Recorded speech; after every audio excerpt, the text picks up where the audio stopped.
In this series, we're looking at the best way to enter board data into your system. Last time, I mentioned a couple of features that can sometimes be essential, and in this video, I'm going to show you how to use them. I'll explain what to do when your BOM contains company part numbers rather than the manufacturer's, and I'll also talk about custom data types, which you might need when assigning BOM columns. First of all, let me show you how to deal with the situation when your BOM only contains your company part numbers. XJ Developer wants the manufacturer's ones because it needs to match the devices to its library model files, so you'll need to provide a simple conversion file. It's just a 2-column CSV file. In the first column, put your company part number, and in the second, put the manufacturer's. Separate them with a comma, and you're ready. To tell XJ Developer to use that file, go to Options in the Tools menu, select the Libraries tab on the left, and then navigate to your mapping file.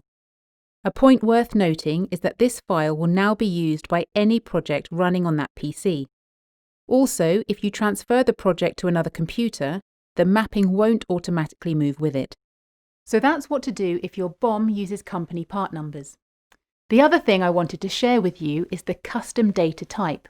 You'll need this if your BOM file contains information you want to import, but which doesn't map to a standard data type.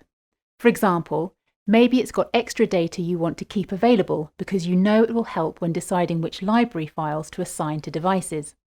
Whatever the reason, you can select it in a similar way to the other data types. As before, select the column that contains the data you want to use, but this time, rather than selecting a data type from the pull-down menu, go instead to the Define Custom Type box and give it a descriptive name. Then click Set to apply it. So those were the 2 additional things you might need to understand when assigning BOM columns to XJ Developer's data types. But there are some more things that you ought to know about BOMs. So far, I've only shown you how to take data from a separate BOM file, but there are times when your netlist or schematic can contain additional useful information that's not in your BOM file. In that case, you'll benefit from extracting it, and in the next video, I'll demonstrate how to combine data from different sources so that you can give XJ Developer the most complete set of information.